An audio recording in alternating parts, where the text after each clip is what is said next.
Hello, Mr. Farah. Thank you for sitting down with me today. It's great to be here. So, you're a very prestigious author. What do you think contributes to your success?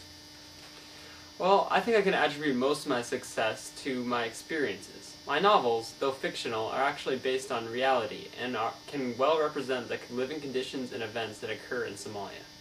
Why do you think you haven't achieved more as an author? One reason that I think I did not achieve more is that my books don't appeal to everyone.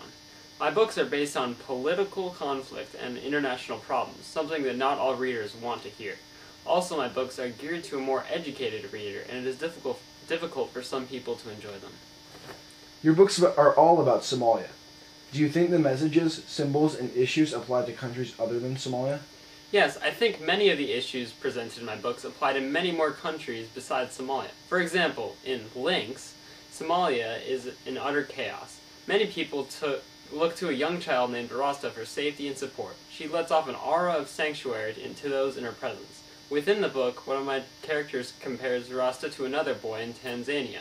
He too is respected by the people because of the hope and feeling of purpose he brings to them. In your book, Links, at the end of the book, some of the problems are resolved. How do you think these concepts can apply to solve real life in Somalia? Links was a fiction novel, and in real life not all stories have happy endings. I believe, however, that all stories have the ability to end happily if the right people do the right things. Links exemplifies how even though someone is not directly involved in a conflict, they may have the ability to resolve it. Jible returned to Somalia after 20 years. He was not a direct victim of any conflicts and could have ignored them. Out of the kindness of his heart, he does everything he can to rescue two young girls, Rasta and Maka, from their kidnappers. These two young girls were symbols of hope and helped to bring peace to Somalia. Not everyone has an opportunity like Jible, but it is likely that at least someone will. If a country wants to resolve its problems, it is necessary for someone to take this opportunity. But how can we tell who this someone is that can solve the problem?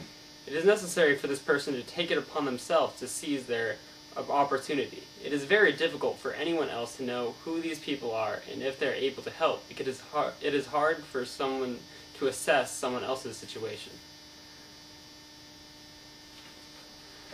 Interesting. It seems that you write your books for well thought out purposes. Would you agree? I would say that my purpose for writing most of my books is merely to educate the general public on the happenings in Somalia and other East African countries. There are, of course, other ideas that I wish to communicate, but these are not as important as my desire to educate. How educated do you think the average American is about the struggles that Somalia goes through? Do you think they should be more educated?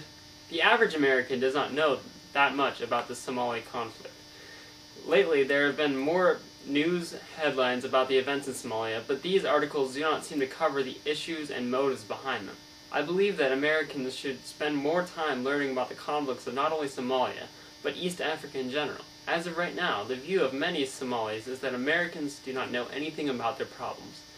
They know that Americans want to help, but they also believe that Americans have no idea how. I think that Americans in general should spend more time learning about the issues and conflicts of not only Somalia and East Africa, but the rest of the world. You say that America does not know how to help.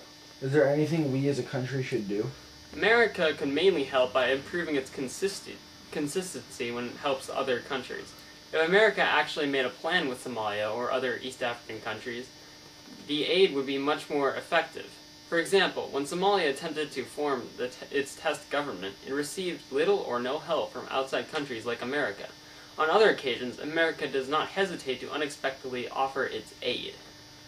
Back to your books. Why do you focus so much on Somalia in East Africa? I write about Somalia so much because of its importance to my life. I was born and I grew up in Somalia. I lived through the start of the conflict, and I have seen all sides of it. Somalia is very important to me, and I want other people to understand the value of it. You use your characters to help explain the history of the country. Could you go into more detail to explain what the various characters represent? Well, each character has a very important role in the story.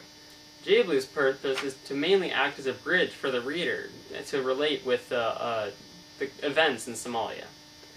Rasta and Maka are symbols of hope for the conflict. In reality, they may not be physical manifestations of hope, but it continues to exist. Kalusha can represent the reason that Somalia is so close to chaos in the first place. The Jal and the other characters that help Jible are those activists that are trying to bring peace and trying to fight for what they believe in.